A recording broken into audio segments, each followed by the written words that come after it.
Ösem kalbimden dolu jevirden. Ol gussa gelipdir ilki ömürden. Köneler aydanlar dana olmazdan nadanlığın gizlep bilen yaxşıdır. Ağzı kapı deyus olup ölünden lal olup kör olup ölün yaxşıdır.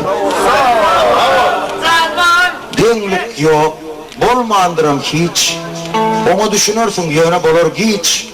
Gırovdik ağırıp sapkal kaşkem saç, ağrımsız yanandan yöne köycü üç. Mana kalbim aydiyar, mert bol, kovlukma.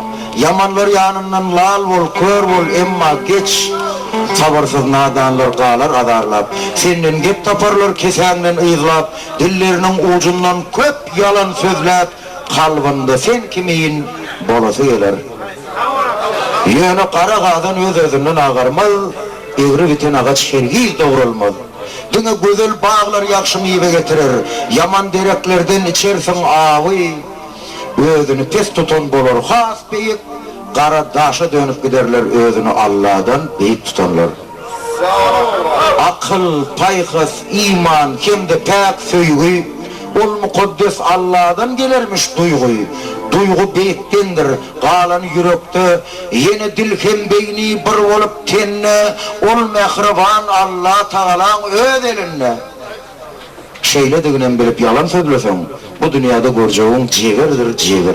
Eğer tövbe etsen, dua okusan, yok diyenlere de yaxşılık etsen, Huday Adam zattan meğer razı var, bir-birden, üç-üçten, beşten, bir-bir.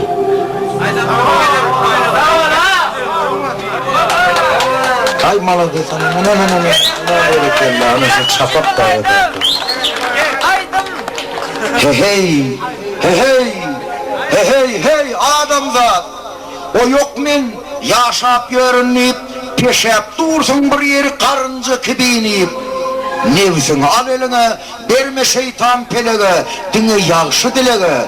Yaşayış var, ömür var. Sen kimsin? Aslın senin palçıktan seni Huday döretti. Sen bolson dilsiz canları menzep, şeytan cahan içine göz etti. Ötenlerini yada sal. İlk özün hak yolu, sonra perdendinem sal ak yolu. Sehel çek ananmasan sen yolun yarınna, aydanlarımı anansan düşsen hak yolunna. İt adamın dostudur, gözünden içer suyu. Sen dostluğunu kabul et, yöne menzeme ona. Hey, penegin darbına düşüp oyunman yalan düş görünler. Giyici asmana sine coşup öçmesin. Her adam özün yali, yaktırmacağını yakmağın, şeytanın kurnan torunu seyretmegin bakmağın. Bülbüle menzecek bol, bürüde menzecek bol. İnsan suratlarının beyiklerinin beyiği Muhammed Peygamber'e menzecek bol. Kıt sağ olun.